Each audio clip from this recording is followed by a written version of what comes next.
Why do we sit here in Austin filled with sadness and a tinge of happiness? Well, this is our final episode of Season 5 of the show, and what a season it's been. A pleasant hello from our studios, as I mentioned, here in Austin, Texas. This is Bill Culhane, host of The Big Bid Theory, powered by BidPrime. Our producer, hello, Rick. Rick Jennings is making the magic happen as usual. Rick, I see your eyes are glazed over. It can't be simply the leftovers from our Thanksgiving potluck. Are you a bit melancholy about the end of Season 5?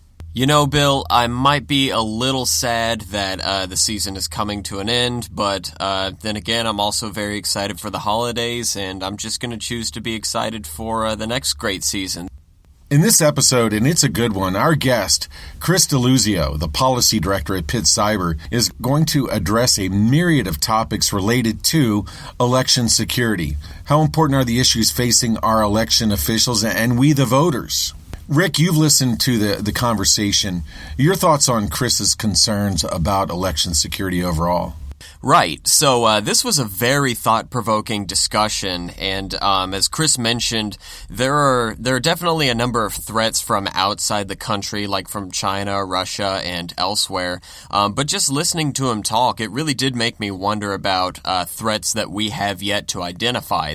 I mean, even just looking at BidPrime's database, you can see pretty easily that cybersecurity, election security, and are huge issues that are being addressed by many of these agencies across the U.S. And in my opinion, there is zero doubt that we still have a lot to do. Most folks listening know in our day jobs, we research and monitor public sector purchasing activity to include administering elections. And Rick, you heard Chris, vendor selection is an enormous responsibility for those in the public sector. I definitely agree with Chris on these points. I mean, as he detailed, there's a lot of things to consider when selecting a vendor. Of course, budgets and funding is very important. But I mean, in the same vein as our topic today, it's very important to consider a vendor's background and history, makeup of their personnel and their key players, of course, and I mean, along with their infrastructure and how they tackle cybersecurity safeguards and such. These are a lot of things that not everyone thinks about. Very good, Rick. So let's settle in and let's wrap up Season 5. We've mentioned his name in our conversation. Our guest is Mr. Chris DeLuzio, as noted, the policy director at Pitt Cyber. He's going to talk more about Pitt Cyber in a moment. And Chris has an absolutely incredible resume. The Pittsburgh native, he's contributed to a number of reports. He's quoted often and provided commentary for a number of media outlets across the country. Has been Pitt Cyber's law and policy scholar, served as counsel in the democracy program at the Brennan Center for Justice at the New York University School of Law, has been a litigation associate in private practice, served as a law clerk to Judge Richard J. Sullivan of the U.S. District Court for the Southern District of New York. His education background, very impressive. Chris earned his Juris Doctorate from Georgetown Law in 2013 and received a Bachelor of Science degree with merit from the Naval Academy in Annapolis. Fun fact for the listeners out there, Annapolis is the city of my birth. With that intro, election security, here's our conversation with Chris DeLuzio. Chris DeLuzio is on the Big Bid Theory hotline. Chris, we appreciate you joining us. Thanks very much, Bill. I'm glad to be on. Look forward to the conversation. In the introduction to this segment, I, of course, mentioned Pitt Cyber. But Chris, for the benefit of our audience, what exactly is Pitt Cyber? Yeah, so we're an institute at the University of Pittsburgh that broadly aims to tackle cyber challenges. And we do that by focus on filling gaps and really taking on issues at the intersections of law, policy, and technology. So how do we do that, right? We marshal resources at the university among our scholars here.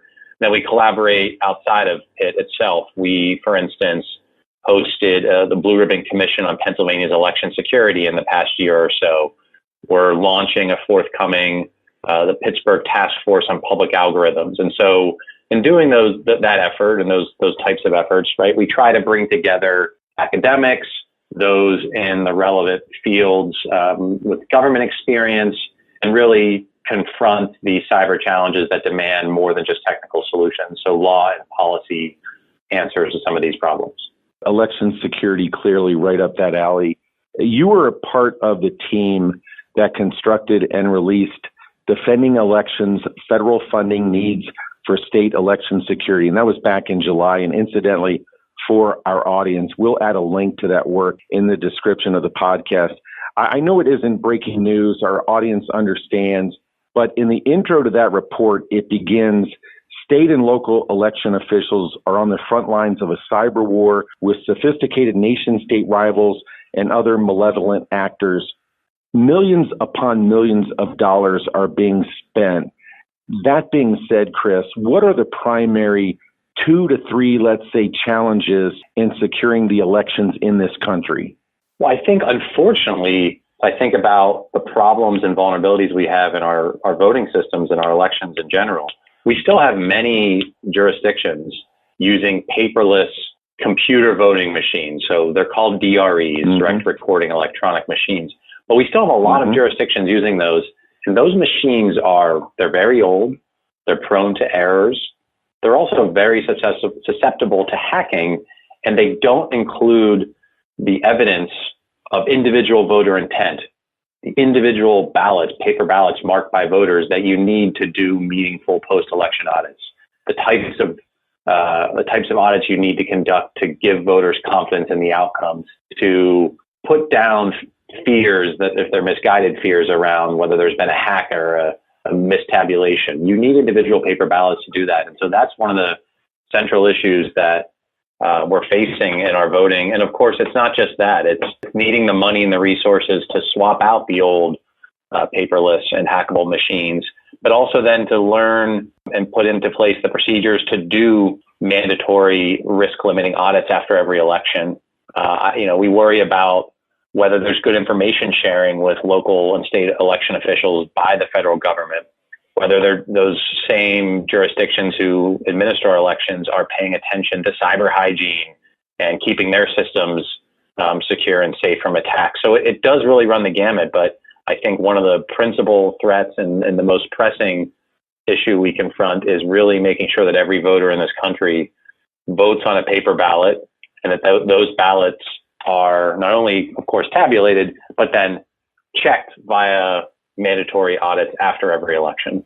I glanced at the Homeland Security's website, and on their website, they refer to the American people's confidence in the value of their vote is principally reliant on their confidence in the security and resilience of the infrastructure that makes the nation's elections possible. So, yes, it's all there in black and white. Now, some of the things that you mentioned, and we're going to be talking about, require money. And there's been some investment going on. As a matter of fact, over the past year, we've seen hundreds of requests from literally across the U.S. for elections-related services and solutions, supplies, polling booths, ballot sorters, signage, systems, machines, on and on.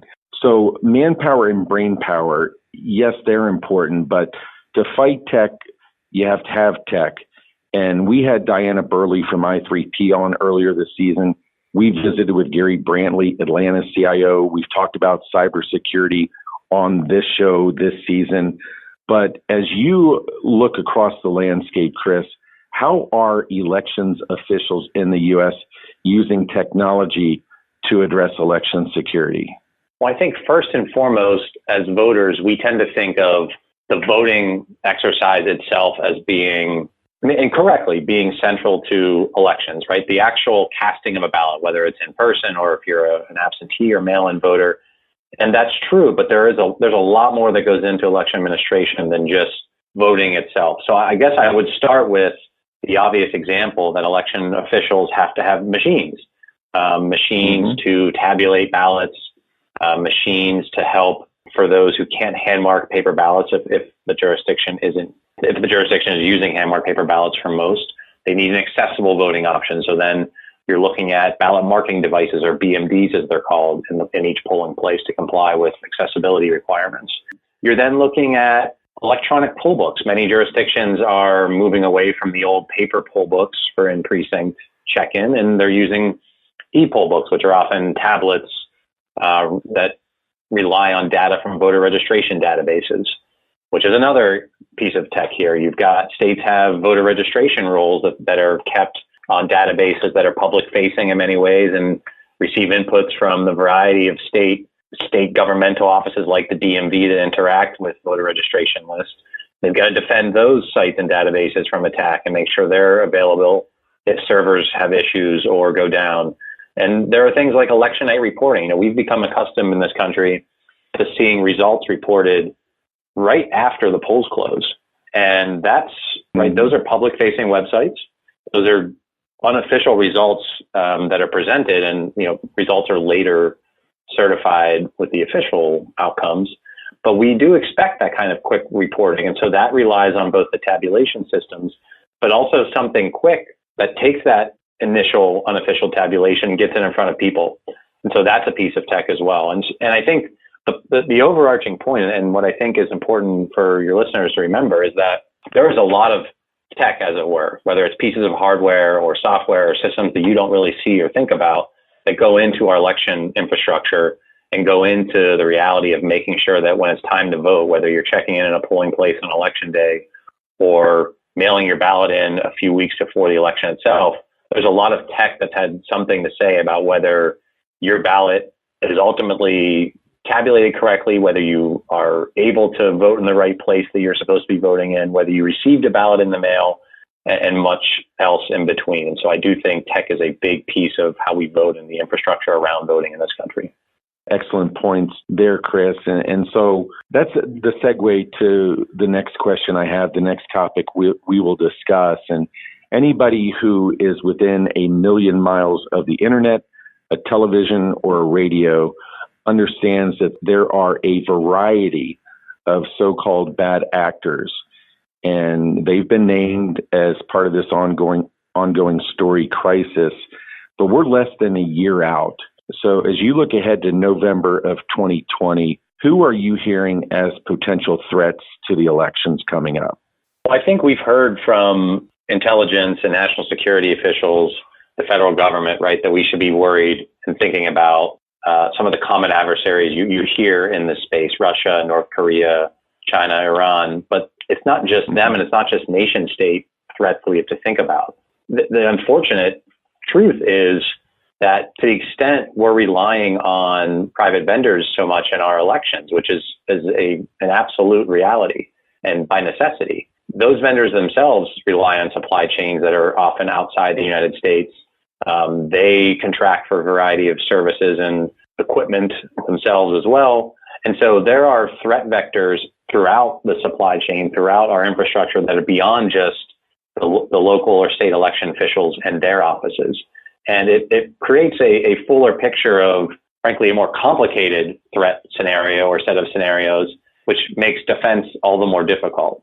And I think it's something that has been less of a focus when we talk about election security. Of course, we think about the machines, we think about the things around tabulation, but we also need to think about how the private vendors and those who are servicing and providing so much of this to our governmental election officials, who are by and large county officials across the country, how those companies' actions and choices can have a profound effect on our election security. And I think a greater awareness of the potential vulnerabilities that those companies might face and that they experience is needed to shore up our election security at the election official and election agency level as well. If you, Chris, were sitting in a room with state or local election committees, what suggestions, what tidbits would you offer them on vetting elections-related vendors? Because I've heard you mention this topic before, and of course there are a number of other people who have talked about so important that election committees select the correct vendors. So what would you put out there? I think the type of scrutiny of vendors, of course, turns on what you're considering. If it's voting machines, there's a set of considerations I'd have you think about. If it's electronic poll books or voter registration databases, those things are pretty specific. But I'd say as a general matter, I'd urge election officials when they're thinking about selecting vendors to, of course, assess their history and their record of performance. I'd, of course, tell them to think about costs. But those things don't exist in isolation. They've also got to think about, are you learning about this vendor's potential foreign nexus, right? Are there key operators or owners of the business who are non-U.S. nationals? That would affect the threat profile. I would want to know about the company's personnel screening and background check processes. We're talking about critical infrastructure, federally designated critical infrastructure that ought to be scrutinized in that way. I'd worry about whether the vendor commits to providing patching and software updates to keep systems current to deal with known and likely threats. I'd want to know whether the vendor will submit to penetration testing and audits of their own practices, particularly in situations where they're having or could be a vector to gain access to county or state systems. So those are the types of things I'd think about, certainly not an exhaustive list. And I also urge election officials who are scrutinizing vendors to look at some of the good resources out there. With a few in mind, I drafted a procurement guide through the Brennan Center that touches on some of these issues, but there's also a good resource from the Center for Internet Security that talks about things in RFPs that vendors or that election officials considering vendors should think about. My own report on this topic included some language as well that election officials could consider in contracting. But those are the types of concerns I think that election officials are paying attention to and ought to be. Certainly now, when we're in a position where there's more procurement happening, and especially around voting machines, it's a key time where you can really lock in some good security practices as you're buying equipment that might last. So we've seen something like a 10-year life cycle, if not longer, for voting machines. So the decisions today can have ramifications for many years to come.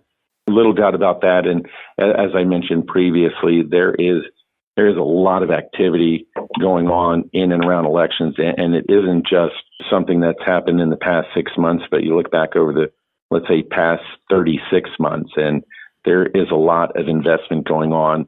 Chris, you and I each wore the uniform of this country once upon a time. And I'm sure, like you, it was in part to protect the freedoms and rights of those living in the U.S., our fellow citizens. And so this is an important topic to us. I guess it was a month ago or so, I was watching a video put out by the U.S. Election Assistance Commission, held a meeting, room full of the brightest, and the question came up, basically, in summary, how to balance voters' accessibility to the process versus ensuring elections are secure. I don't know if you've given this a lot of thought, but what are your opinions on that aspect, that balancing of ensuring that the people can vote, but then also keeping the election secure? A great question, and it's such a delicate balancing act because both of those are such important principles to voting. It doesn't do much if we have insecure elections for us to say everyone has access to the polls. Conversely, super security that makes it impossible or disenfranchises people doesn't really do much. So it's a tough, delicate question. My thoughts are generally we have a good sense of the security baselines that elections ought to reflect. Things like having paper ballots, things like having great chains of custody and tight controls around who has access to those ballots, relying on hand marking where we can and having an accessible option, a ballot marking device or BMD in the polling place to the extent we're using in-precinct voting, having statistically sound risk limiting audits conducted after every election.